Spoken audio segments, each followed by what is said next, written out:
Alhamdulillahirabbil alamin wassalamu ala asyrofil sayyidina Muhammadin wa ala alihi wa sahbihi wa tabi'in ila yaumil din. Rabbi shrah li sadri wa yassir li amri wa hlul 'uqdatam min lisani yafqahu qawli. Subhanaka la ilma lana illa ma 'allamtana wa tub 'alaina innaka antat tawwabur rahim. Allahumma ya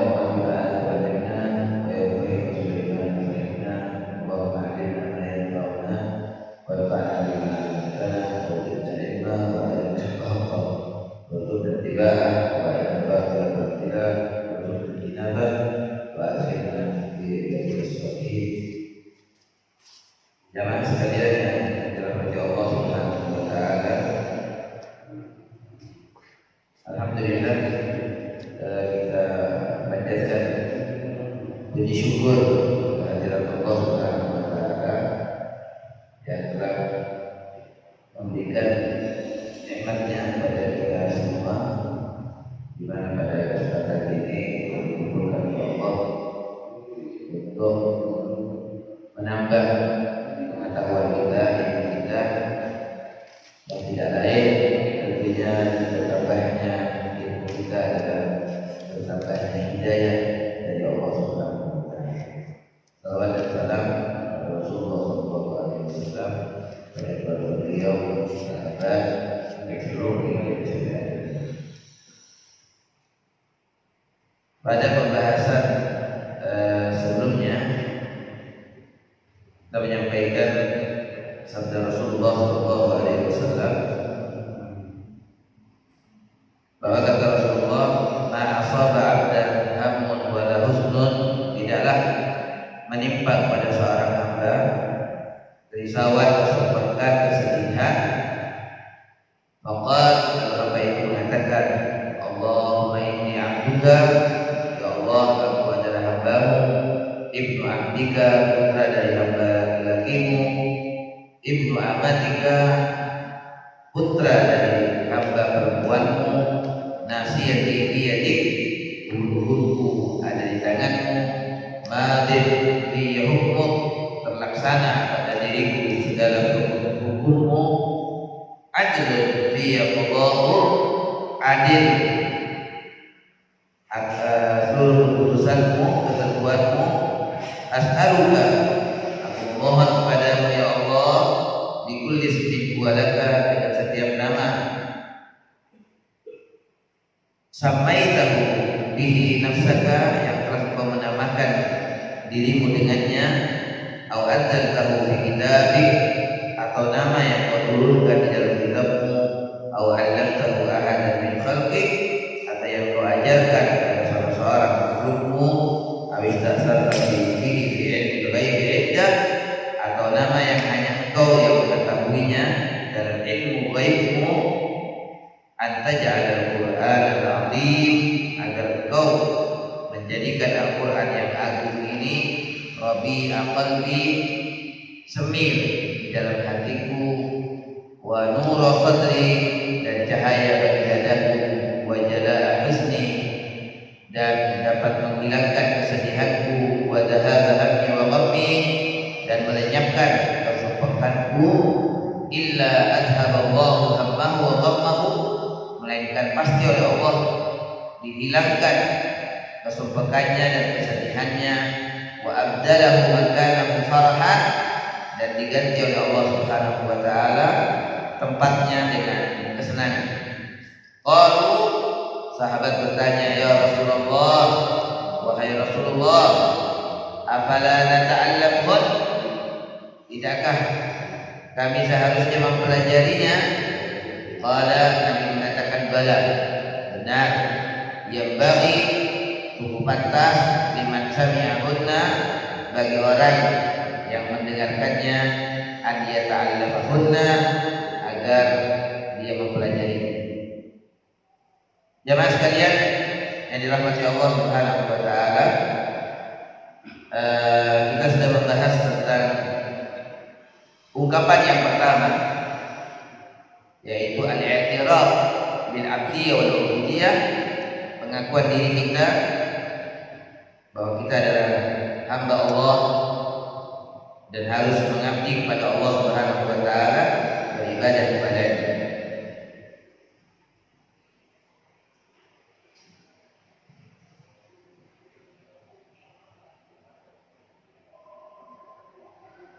Selanjutnya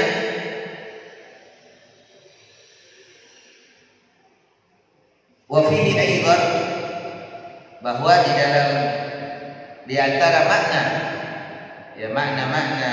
rububiyah kita kepada Allah, penghambaan kita kepada Allah Subhanahu wa taala, diri kita yang posisinya sebagai budaknya Allah, itu salah satu maknanya pula yang terkandung anna mali wa nafsi milkun laka atau milkun lillah, bahwa harta saya dan jiwa saya ini adalah miliknya Allah. Karena budak itu gak bisa bertindak terhadap dirinya dan tidak bisa bertindak terhadap hartanya. Kalau sudah dimiliki, ya, maka seluruhnya adalah milik majikannya. Nah, begitu juga kita ini adalah budaknya Allah, hambanya Allah Subhanahu wa taala. Maka diri kita dan jiwa kita serta harta kita adalah miliknya Allah Subhanahu wa taala. Oleh karenanya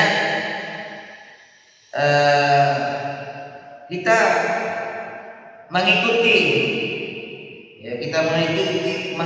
kemauan apa yang diinginkan dari kita dan dari harta kita.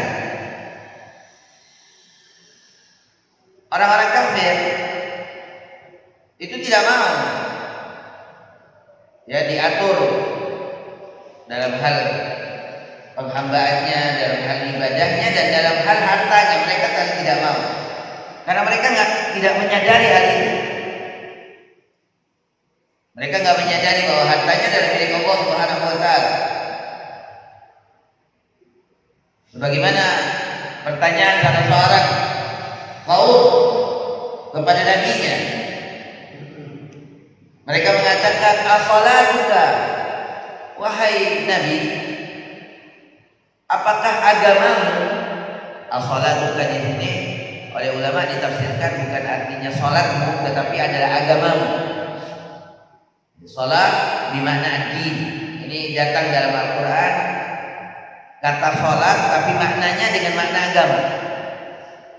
As-salatuka, adakah salatmu, yakni agamamu, ta'muruka, memerintahkan engkau, satu, an natruka ma ya'budu abauna, untuk kami ini semuanya kemudian meninggalkan apa yang disembah oleh nenek moyang kami. Mereka nggak mau agama ini ikut-ikut, bahkan mengatur tentang ibadah. Orang kafir menolak. Kami akan mengikuti apa yang sudah disembah oleh nenek moyang kami, dan kami nggak mau berubah. Ada apa agamamu kemudian menyuruh kami untuk kami meninggalkan apa yang sudah dilakukan oleh nenek moyang kami? Itu dianggap satu hal yang sangat privasi bagi mereka, sehingga agama nggak boleh ikut-ikut dalam wilayah itu. Itu pandangan orang-orang kafir yang mereka ungkapkan kepada Nabi yang Allah utus kepada mereka. Yang kedua adalah au an naf'ala fi amwalina ma nasha. Apakah agamamu ini melarang kami untuk kemudian melakukan apa yang kami mau terhadap harta kami? Ini kan harta milik saya. Ada apa agama ini mau ngatur-ngatur terhadap harta yang itu adalah milik saya? Orang kafir demikian, nggak mau diatur dalam urusan hartanya. Jadi yang pertama adalah yang terkait dengan kebiasaan nenek moyangnya. Yang kedua adalah terkait dengan harta yang mereka miliki, karena mereka menganggap bahwa ini milik saya. Makanya saya yang berhak menentukan untuk apa saja harta yang saya miliki.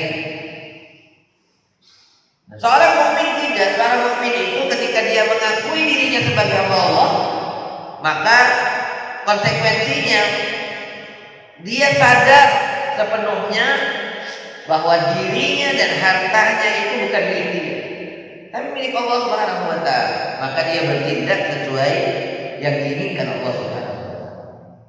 Itu orang mukmin.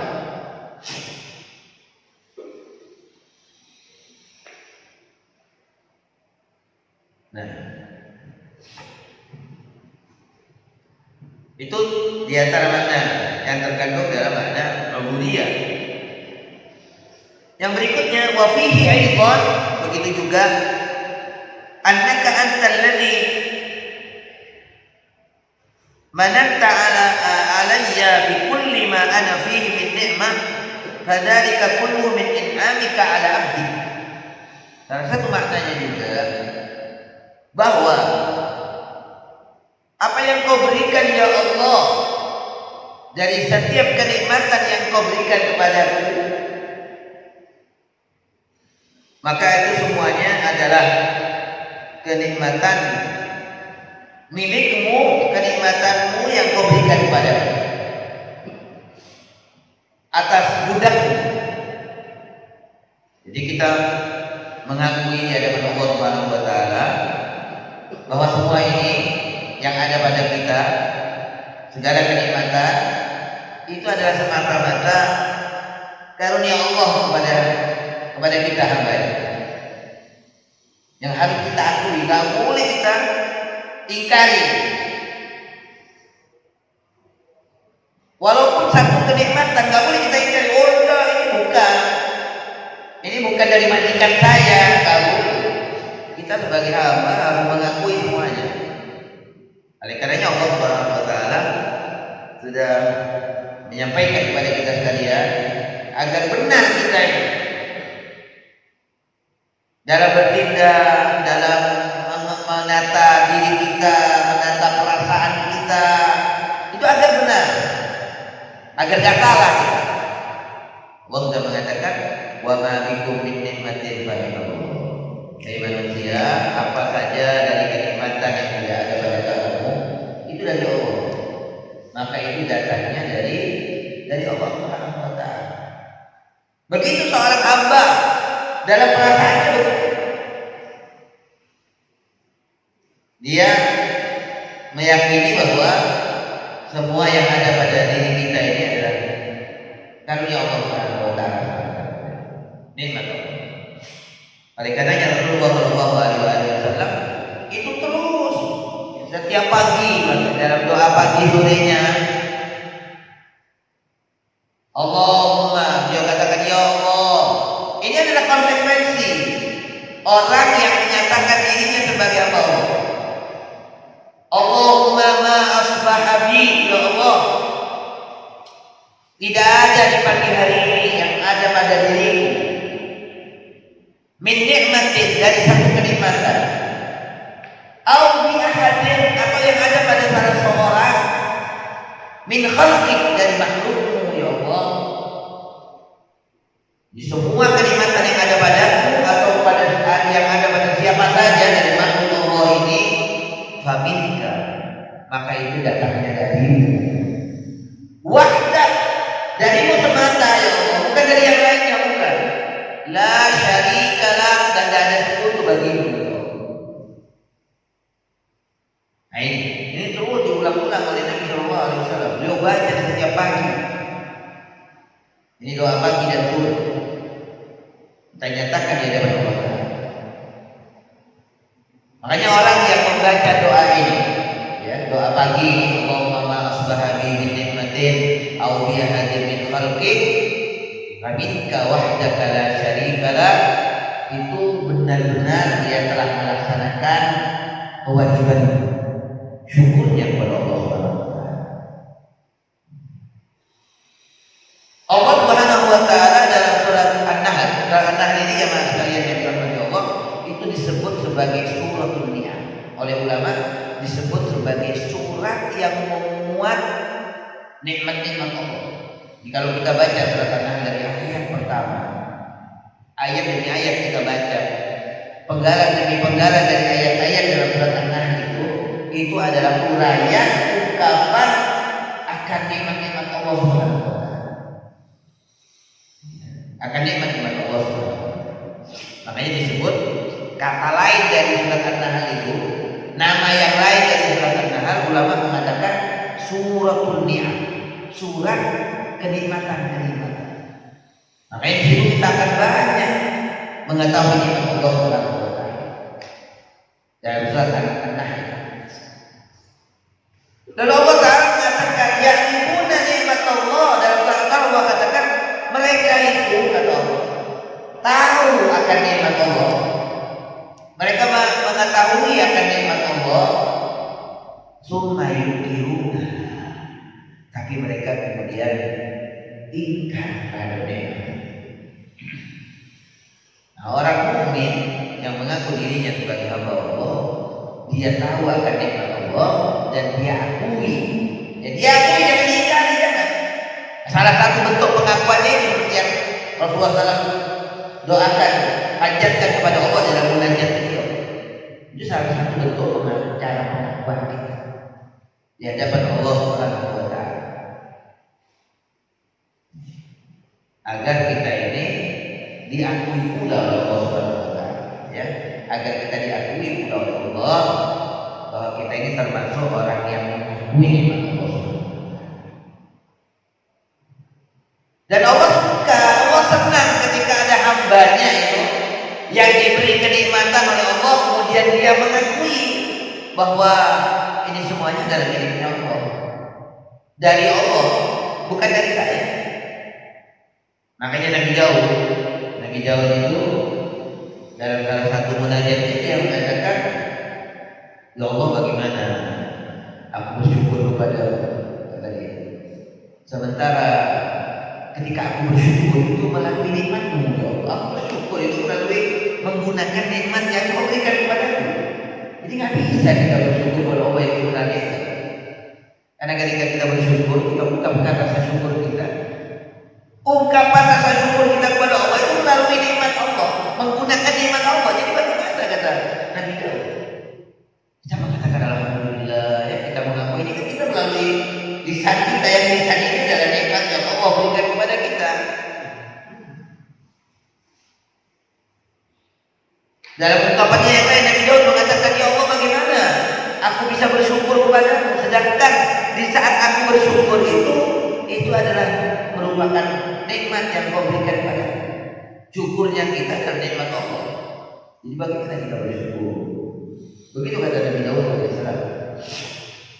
Tinggal Allah jawab, al-an syakar ya Daud, sekarang engkau benar-benar bersyukur kepadaku. Ya, ini kata ulama setelah. Jadi setelah kau mengakui secara benar, ya, bahwa engkau nggak mampu, ya, setelah kau mengaku bahwa dirimu tidak mampu bersyukur. Nah, itu salah satu makna dari ubudiyah kita kepada Allah. Selanjutnya, wa fihi aidan, salah satu maknanya juga, anni la atasarraf, bahwa aku, ya Allah, tidak dapat bertindak fima khawwaltani, di dalam apa yang Kau telah berikan kepadaku, min mali, dari hartaku, min mali wa nafsi, dan jiwaku, illa bihamdik, kecuali atas dasar perintah. Kama la yatasarrafu al-'abdu illa bi sayyidih, sebagaimana budak tidak dapat bertindak terhadap diri dan hartanya kecuali dengan izin majikannya.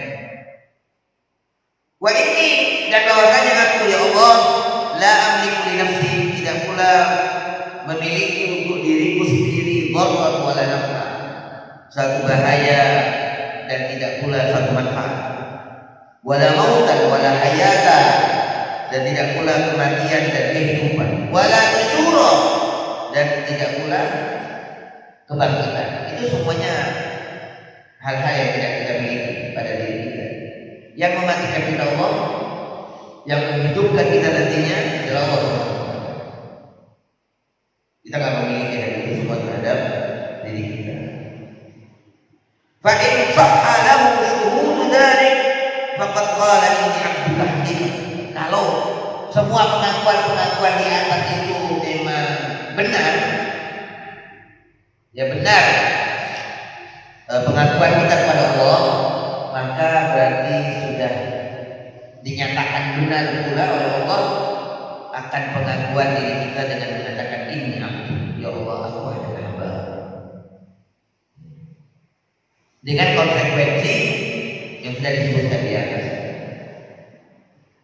baru kita ini sah dalam ungkapan kita, dalam ucapan kita bahwa kita adalah hamba Allah. Nah selanjutnya dalam doa Nabi setelah beliau mengatakan ini abduka wa tu'abdika wa tu'amin amatika, Nabi kemudian mengatakan nasiyati biyadik ya Allah, ubun-ubunku ada di tanganmu ya Allah. Ini maknanya apa? Artinya adalah antal mutasarrif fi tasarrufi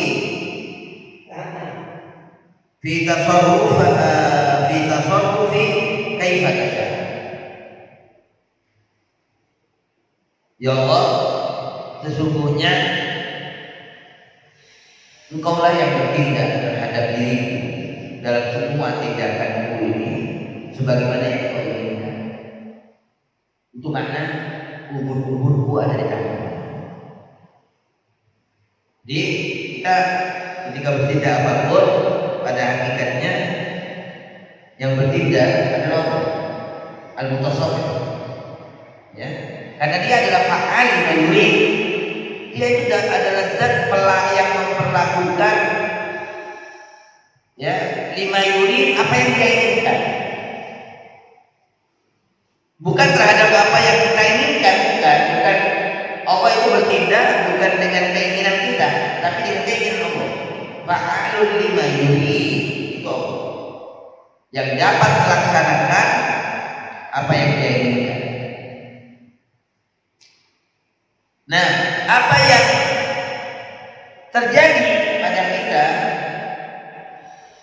ya, yang kemudian lahir dari kita dalam bentuk perbuatan dan lain sebagainya dari tindakan-tindakan kita, itu pada hakikatnya Allah Subhanahu wa Ta'ala yang bertindak menurut dan bagaimana keinginan Allah, kehendak Allah Subhanahu wa Ta'ala. Lastu ana al-mutasarrif fi nafsi, bukan aku ya Allah yang bertindak di dalam diriku.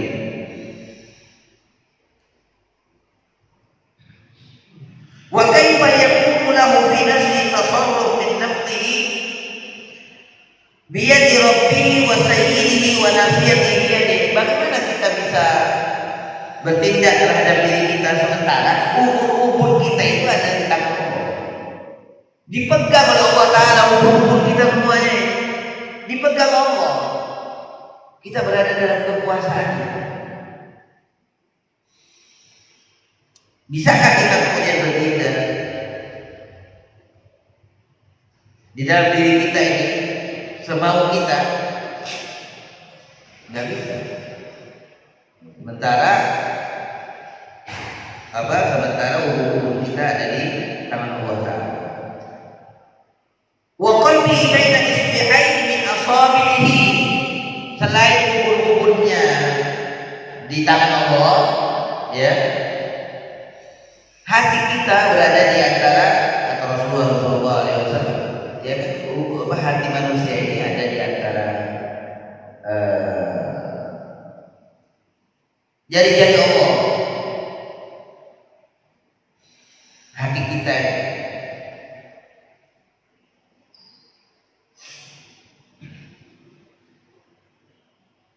wa mautuhu wa hayatuhu wa sa'adatuhu wa syaqawatuhu wa afiyatuhu wa bala'uhu kulluhu ilaihi subhanahu laisa ilal abad. Nah, begitu juga tentang kematian kita, hidup kita, kebahagiaan kita, kesehatan kita, bala, ujian yang menimpa kita, semuanya itu kembalinya kepada Allah. Ya Allah Subhanahu wa taala yang bertindak, bukan kita sebagai hamba. Laisa ilal abdi min syai', sedikit pun enggak ada tindakan yang di mana seorang hamba itu terlibat di dalamnya, sedikit. Itu makna nasihat dia. Bal huwa fi qabdati sayyidih. Kita ini semuanya berada di dalam genggaman Allah.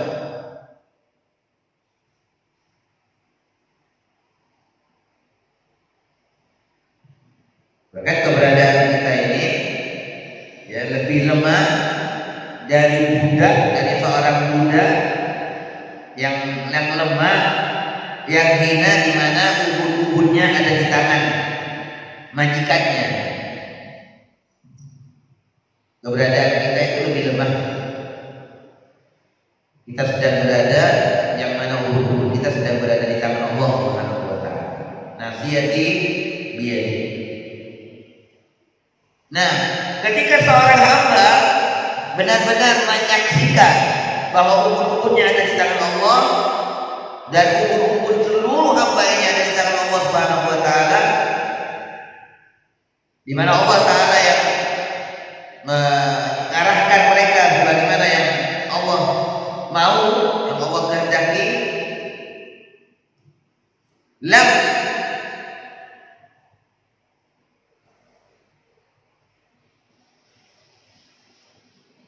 Jadi mana Allah Subhanahu wa taala tidak memposisikan semua hambanya ini sebagai yang berkuasa terhadap dirinya sendiri. Kita nggak berkuasa terhadap diri kita sendiri, tetapi Allah memposisikan kita semuanya sebagai abid, sebagai hamba yang dikuasai oleh Allah, yang diatur oleh Allah Subhanahu wa taala. Jadi Allah Subhanahu wa taala yang mengatur, ya, dan tidak ada bukan selain Allah, tapi Allah taala. Nah, kalau sudah benar-benar ini disaksikan oleh seorang hamba terhadap dirinya akan keberadaan dirinya yang berada di bawah kekuasaan Allah Subhanahu wa taala, maka pasti ya hasilnya adalah pasti membuahkan bahwa hamba tadi benar-benar membutuhkan Allah.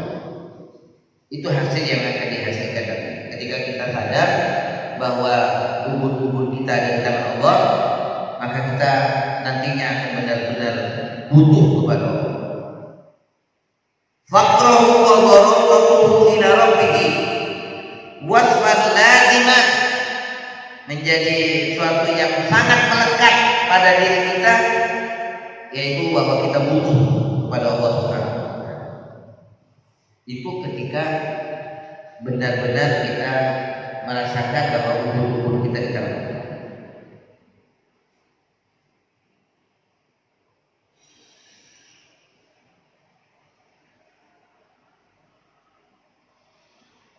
Sehingga dia tidak menggantungkan kebutuhannya, tidak menggantungkan harapannya kepada selain Allah, enggak. Tapi dia gantungkan seluruhnya kepada Allah Subhanahu wa taala.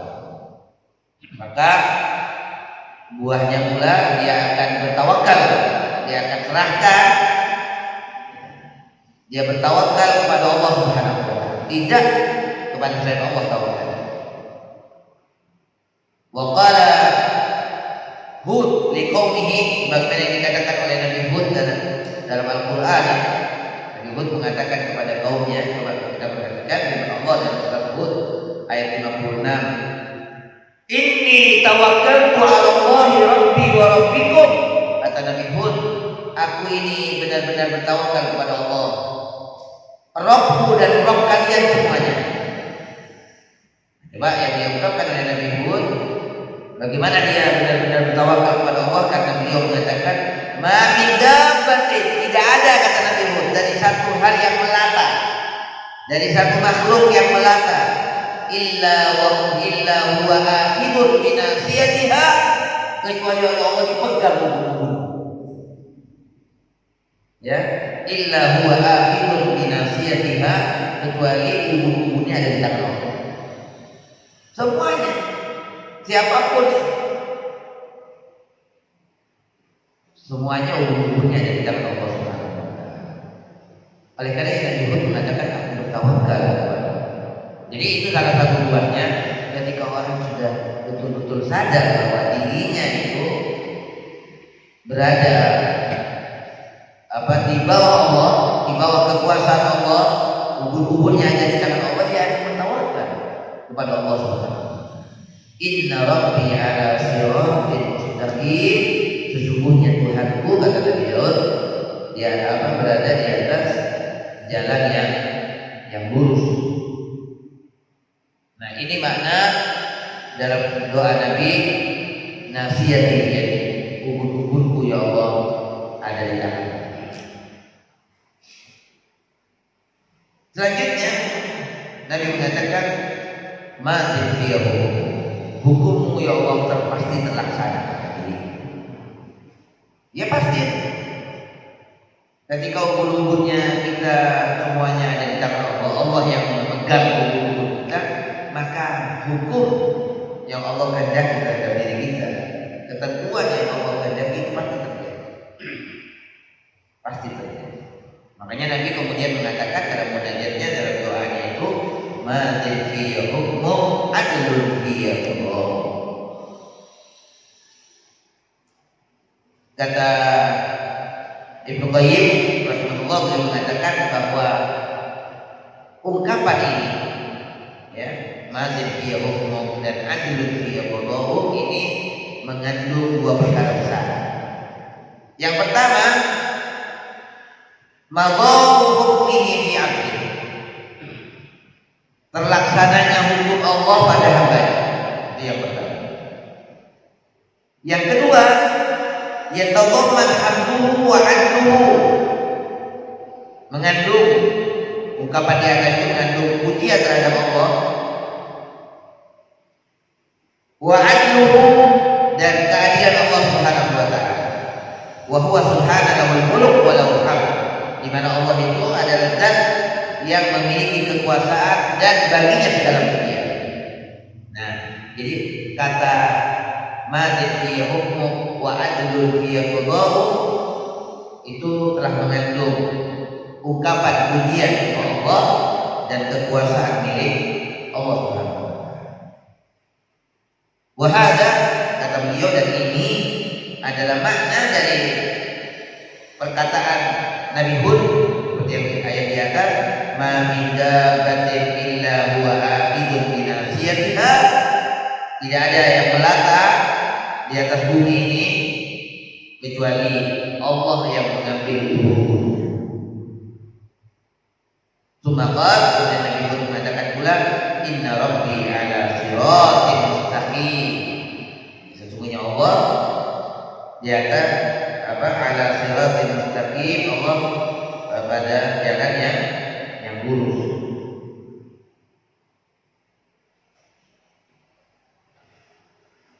Maknanya ay ma'a kaunihi malikan qahiran mutasarrifan fi ibadih, Allah yang sebagai raja yang memiliki, yang maha perkasa, yang bisa bertindak apa saja terhadap hambanya karena ubun-ubun mereka ada di tangannya, fahuwa ala siratin mustaqim, Allah tetap berada pada jalan yang lurus, yakni dalam perkataannya, dalam perbuatannya, dalam ketentuannya, dalam kekuasaannya, dalam perintah dan larangannya, dalam pahala dan siksanya, ya semuanya ala siratin mustaqim.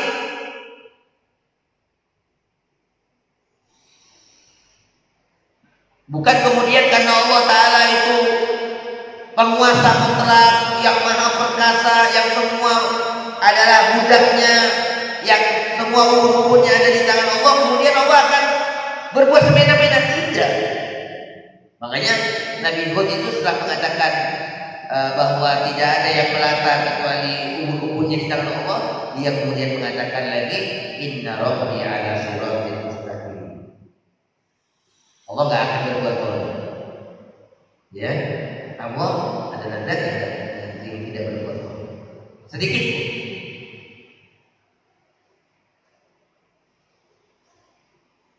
Banyak sekali penguasa yang merasa dirinya sebagai penguasa itu, kemudian dia semau dia. Oh, dianggap semuanya ini rakyat saya, ya, semua yang ngangkat saya.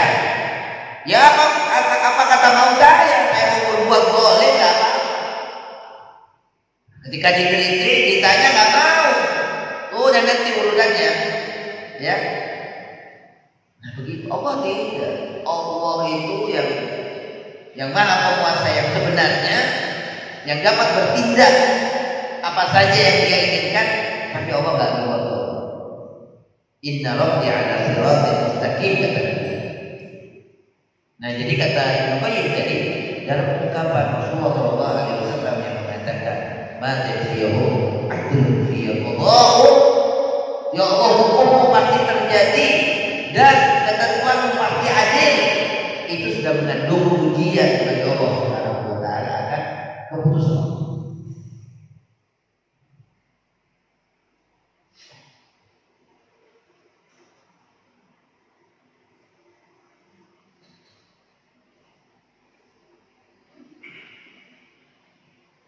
Makanya kata Allah Taala dalam surat Al-Alaq tentang manusia itu, Allah katakan, Innal insana la yatgha manusia itu punya potensi menjadi taghi, tongkat sombong, diktator. Ketika apa? Ketika sudah dia merasa sudah cukup semuanya, dia lihat bahwa dia sudah nampak, ya semuanya sudah dia bisa atur, dia akan menjadi taghi, menjadi congkak atau jika tindakannya ada rasa. Itu manusia. Nah, Allah Ta'ala mengingatkan kepada kita agar kita tidak demikian. Allah katakan wa ila rabbika ruj'a. Kalau manusia sadar bahwa dia akan dikembalikan kepada Allah, enggak mau dia berbuat kepadanya. Bahkan dia semakin takut ketika dikasih kekuatan Allah oleh Allah, dia semakin takut. Ya. Dia semakin takut kepada Allah Subhanahu wa taala. Wa anna ila rabbika. Dia enggak sadar, orang itu enggak sadar. Ketika kemudian dia bertindak agresif terhadap rakyatnya, semau dia, semua yang berbeda kemudian dia tangkap. Dia enggak sadar bahwa dia akan kembali kepada Allah Subhanahu wa taala. Wa anna ila rabbika. Kalau dia sadar, dia nggak akan berani berbuat.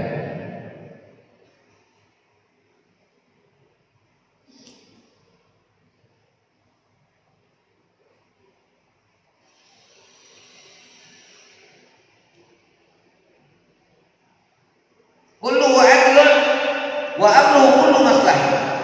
Jadi ketentuan Allah itu semuanya adil dan perintah Allah itu semuanya mengandung maslahah. Nggak ada perintah Allah yang tidak mengandung maslahah, tidak. Semua perintah Allah itu mengandung kemaslahatan.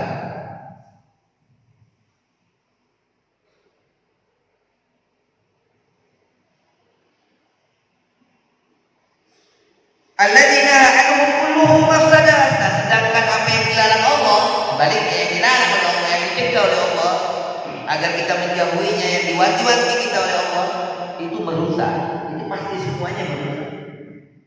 Kalau yang diperintah semuanya mengandung maslahat dan bermanfaat. Sedangkan yang dilarang itu semuanya akan merusak dan berbahaya. Oleh karenanya harus kita jauhi. Wa thawabu liman yastahiqu thawab bi fadlihi wa rahmatihi. Dan Allah akan memberikan pahalanya itu kepada siapa-siapa yang berhak untuk mendapatkan pahala dari Allah, itu semuanya dengan karunia Allah dan dengan rahmat Allah Subhanahu wa taala, dengan kasih sayang Allah. Itu keyakinan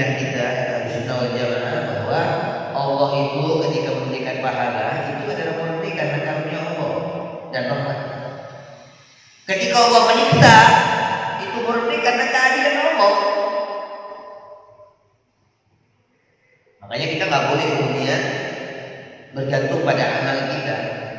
Ya, jangan kita bergantung pada amal kita. Amal kita ini sangat jauh. Amal-amal kita dengan kalau dibandingkan dengan karunia nikmat Allah itu sangat jauh sekali. Nggak ada apa-apanya. Makanya Allah ketika memberikan pahala kepada kita nantinya, ya itu semata-mata karena karunia Allah, karena rahmat Allah Subhanahu. Wa iqamu liman yastahiqqul 'adzab liman yastahiqqul 'iqab bi'adlihi wa hikmatih.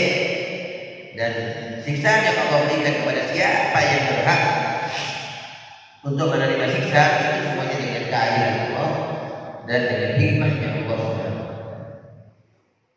Jadi sampai dalam azabnya yang Allah berikan itu mengandung hikmah. Itu Allah Subhanahu wa taala. Karena semua keputusannya dan tindakannya itu adil dan mengandung hikmah.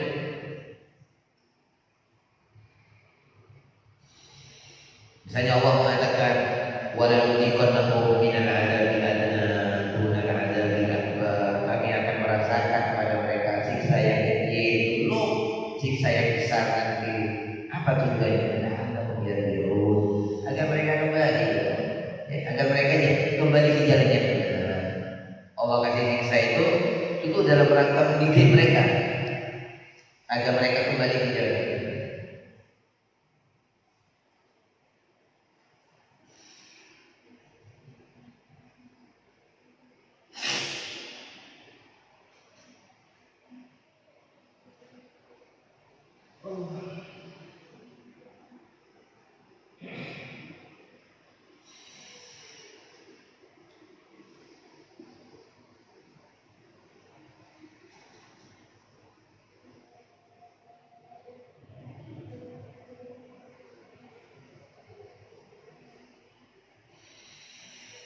Nah, adapun perbedaan antara baina al-hukm wal qada, ya, perbedaan antara qada dan hukumnya Allah. Di sini Rasulullah SAW kan menyebutkan madzin fi hukmu. Nah, ketika Rasulullah menyebutkan tentang hukumnya Allah, beliau mengatakan ya Allah terlaksana, berjalan, berlangsung pada diriku hukum. Beliau mengatakan ketika mengatakan hukum Allah, beliau mengatakan terlaksana dan berlangsung. Nah, adapun ketika beliau menyebutkan tentang ketentuan Allah, beliau mengatakan apa? Adlun fiyya Allah, dan ketentuan beliau Allah itu adil. Ya, ketentuan itu adil. Jadi ketika beliau menyebutkan hukum Allah, beliau mengatakan terlaksana dan berlangsung pada dirinya.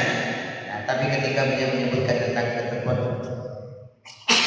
Allah, beliau mengatakan apa? Adil.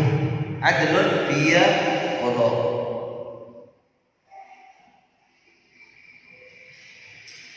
Nah, hukumnya Allah Ta'ala, jamaah sekalian yang dirahmati Allah, itu mencakup dua hal. Pertama adalah hukum yang Allah tetapkan di dalam aturan-aturan syariatnya, agamanya. Itu yang pertama. Yang kedua, hukum yang Allah tetapkan di dalam ciptaannya. Ya, hukum yang Allah tetapkan di dalam kaum yang Allah ciptakan. Jadi pertama adalah hukum agamanya, hukum syar'i, hukum dini. Yang kedua adalah hukum kauni. Jadi hukum Allah ada dua, ada yang dini berupa aturan agamanya, syariatnya, dan yang kedua adalah kauni, yaitu yang bersifat alam, ya, kaun. Itu yang kedua. Wa naw'ani fi dzatihi al-'abdi, dan keduanya semuanya terjadi, ya. Dua hukum Allah ini, baik jin dan kaunnya, itu semuanya terjadi pada hamba, terlaksana pada diri hamba. Wa huwa maqdurun, dan posisi kita sebagai hamba Allah ini itu posisinya berada tahtal hukmain, di bawah dua hukum Allah, hukum agamanya dan hukum kaumnya. Otmadaya fihi, yang mana kedua-duanya pasti terjadi pada diri.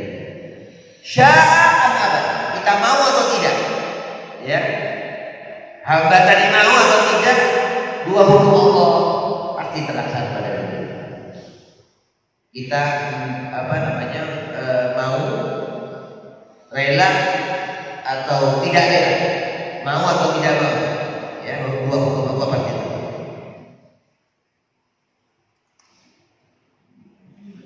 Dan hukum kaunnya Allah Subhanahu wa taala nggak bisa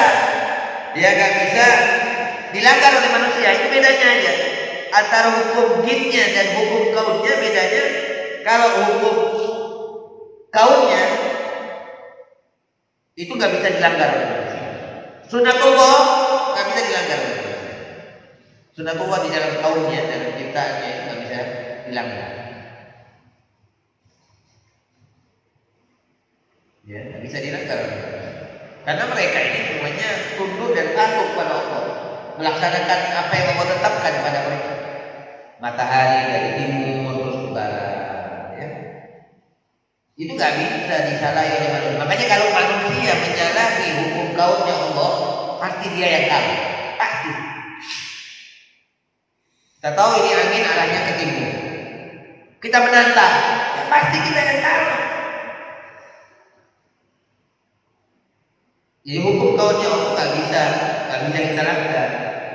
Nah, kalau orang menyalahi sunnatullah dalam kaunnya, pasti dia yang celaka, pasti dia yang kalah, karena nggak bisa dilakukan. Karena mereka semuanya tunduk dan patuh. Nah, adapun hukum syariatnya, hukum agamanya itu bisa dilanggar oleh manusia. Bisa dilanggar. Allah memerintahkan ini, dia gak patuh, ya. Itu dari hukum agama. Nah, ketika Allah Ta'ala menyiksa, memberikan siksanya, itu atas pelanggarannya terhadap hukum agama. Ketika Allah Ta'ala memberikan siksanya,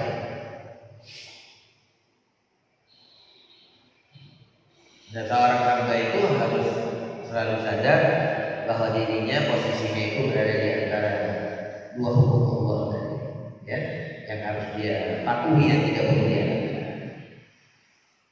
Makanya ketika kita kemudian patuh dengan dua hukum Allah di atas, dengan dua hukum Allah, kita akan melanggar sunnatullah dalam ciptaannya, ya kita selamat. Buahnya kita akan selamat, nggak celaka kita. Ketika kita tunduk dan melaksanakan hukum agamanya, ya kita akan diberi pahala oleh Allah dan tidak akan disiksa.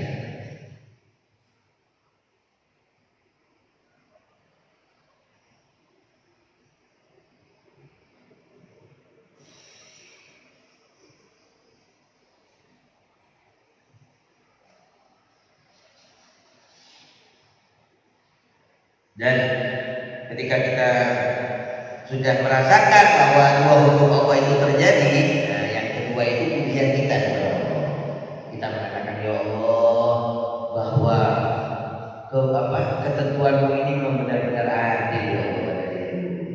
Allah menyuruh ini, ya, dan itu kita laksanakan. Kita bersyukur kepada Allah.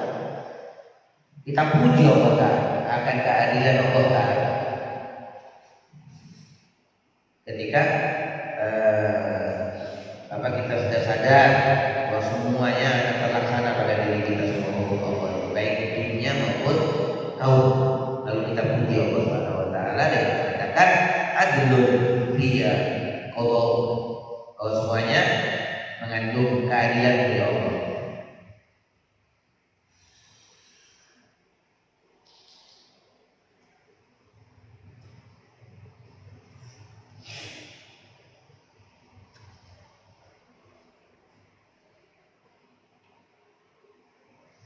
Dan perkataan Rasulullah SAW, adlun biya qada'u, itu mengandung semua ketentuan-ketentuan Allah pada hambanya dalam semua sisi, baik dari sehat, sakit, kaya, fakir, ya, dan lain sebagainya. Hidup, mati itu semua ketentuan Allah Subhanahu wa taala. Wa ma asabakum min musibatin fabima kasabat aydikum. Dan Allah berfirman juga wa yakzibum sayyi'atun bima qaddamat aydihim fa innal insana kafur. Maqut ma yaqdi 'ala al-'abdi fa huwa 'adlun.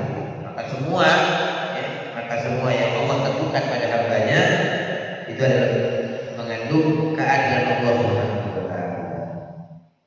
Allah Rasul itu yang bisa kita renungkan dari penggalan munajatnya Rasulullah, doanya Rasulullah yang wajib kita pelajari. Ya, jadi sebenarnya doa tadi akan menghilangkan kesubukan diri kita kalau kita paham. Ya, kalau kita paham. Makanya kata sahabat, ya Allah, apakah kita belajar? Iya, kita belajar. Makanya kita ketika memberikan doa ini kepada orang, harusnya kita ngajarkan dia, pahamkan dia dengan doa ini, bukan hanya sekedar kita berintik. Karena tuntutannya adalah apa yang terkandung di dalam doa itu harus kita belajar. Itu tuntutan dari Rasulullah Sallallahu Alaihi Wasallam. Demikian Allah. Assalamualaikum.